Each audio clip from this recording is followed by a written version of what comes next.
I've recently decided to put together a trim tutorials. These are going to be 10 minutes or less. Go to my channel, go to playlist, trim tutorials. Every Sunday I'm going to put a new video in, and hopefully you're going to find what you need. If you don't, send me an email. I'll put my email address right here, or put it in the comments. I pay attention to the comments and I answer the comments.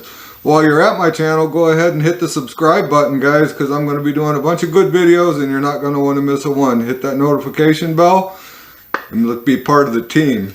Today we're going to talk about what happens if I have two pieces of trim that are long enough to complete the job, but they're two pieces. Can I join them together? Absolutely you can. Hi everybody, I'm Jim Dierdorf and this is Detroit DIY. Let's get started right now. We can join two pieces of trim together and make it look flawless, and we're going to do this with a scarf joint. And the reason we don't just glue it butted together is because the glue soaks into the end grain and it doesn't create good adhesion. So we're going to put a scarf joint on it and we're going to glue these two pieces together. The CA glue it's a good glue, but it's not one of my favorites, guys. It sets so fast that sometimes you're just trying to get it set together and it grabs, and the next thing you know, it's not right. And if you're not super careful how you set those two pieces of trim together, it locks on so fast, and then you have to snap it apart and you basically have to start over. It's just become, it's a good glue. It grabs fast, it holds pretty tight, but it can cause you a lot of grief when you don't have perfect alignment and it's already got a hold. So I prefer to use Titebond molding and trim. This is Titebond quick and thick. The molding and trim I'm struggling to find locally for whatever reason, but the quick and thick seems to be very similar to the molding and trim. So this is what we're going to be using. So let's get a scarf cut on here and get these joined together. For a scarf joint, guys, we're just going to cut an angle on this. It can be a 45, it can be a 30, it can be whatever you want it to be, so long as the two angles on the opposing boards are the same. Both 45s, both 30s, whatever. We're going to go with a 45.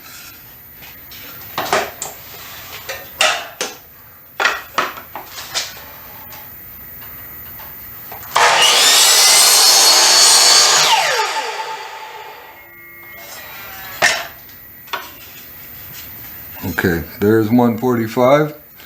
Now on this piece, we're going to want to do just, on this piece, we're going to want to do just the opposite of this one.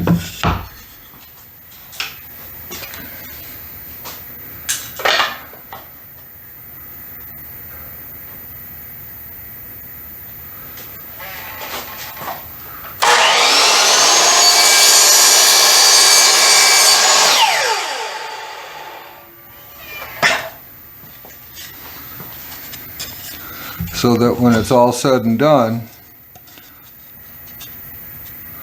we have that, which is, you know, once we get it together, it'll be pretty flawless.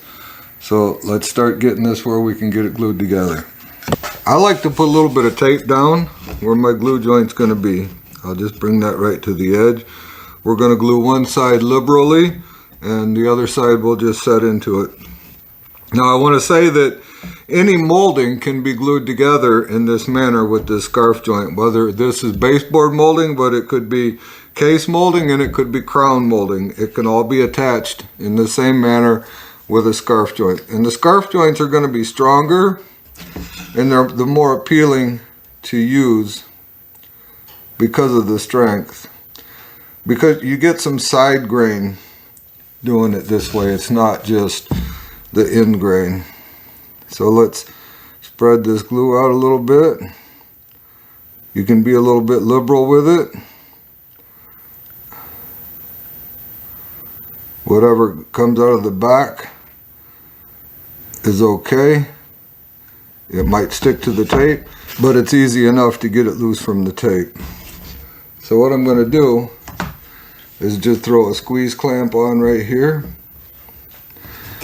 And I'm going to bring this one into it and get it set up there. Get it nice and flush on the bottom. Push it into it real nice. And go ahead and put a second squeeze clamp on it right here. Then we're going to clean off any excess glue. Make sure that we're good through here. It's not that they can't be sanded, but the better that we can get it from the go, the better off we are. Just kind of take your time.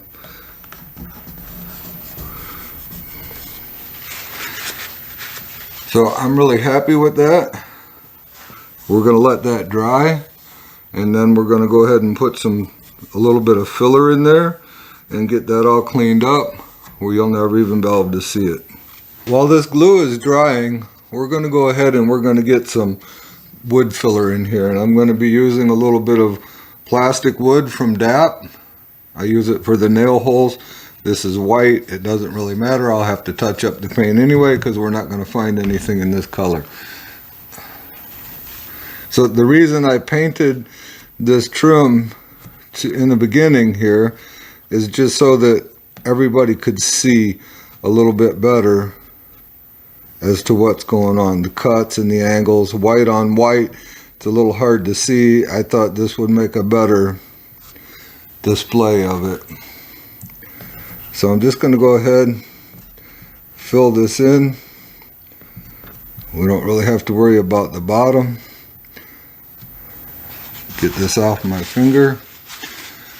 I just shot a little bit on a paper towel here so that I could have some ready to use. So I'm just going to take my fingernail and clean out that profile. I'll come back over it with a little sandpaper and get it better. Any excess I want to take away.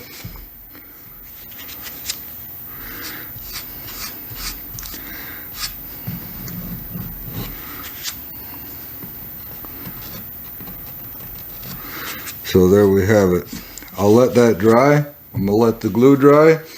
Takes about 15 or 20 minutes, and then we'll get this sanded. Been about 15 minutes, and this is ready to sand. I have some 100 grit right here, so I'm just going to leave my squeeze clamps on here, and I'm going to sand this real light. Now this is easier to do without paint on the baseboard, because this paint may try to roll on me. I'm not sure. We'll see what happens. So I'm just going to give this a real nice sand down, and then I'll touch up the paint, and we'll see a seam disappear.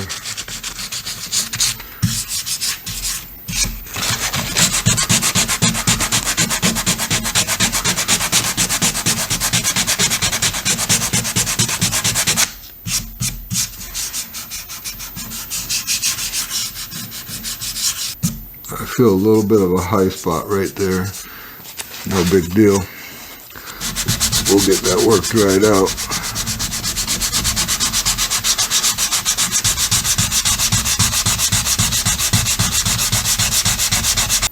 I feel a little bit of a high spot right there.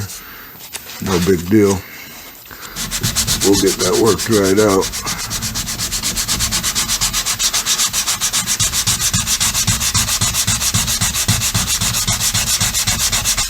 And when you're sanding in the profile like that right there, just fold your sandpaper over, create a little edge, and just get in that profile a little bit. It doesn't take too much. Get that cleaned right out. Everything feels pretty good. There's a little bit of a ridge from the paint.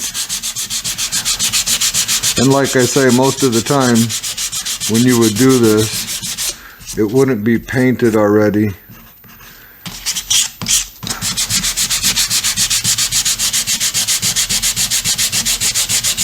In most instances, after I get all my trim fit and ready to go, I know it's all fit, everything's cut and it's ready to go, I will paint it before I install it.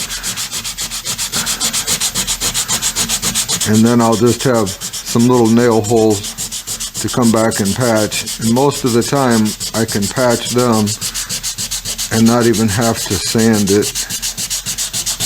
And then it's just a little touch up on the paint.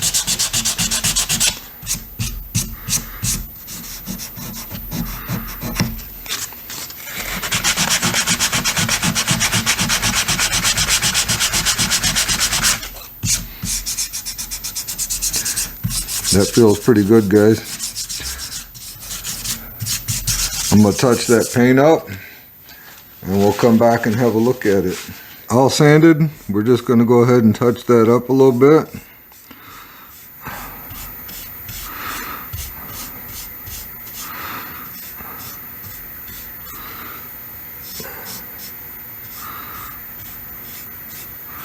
And there we have it. Let that dry and we're finished. Here it is painted and finished up. Now there is a little line. If you look at it just the right way, maybe we can get it in the camera, maybe we can't. There is a slight line. Here's the line on the back. You can see the little bit of the line at the bottom, which is no big deal. And you can see a slight line, there it is, on the front. That's all there is to it. And like I say, you can join any trim in this manner, any molding, not just trim, any molding.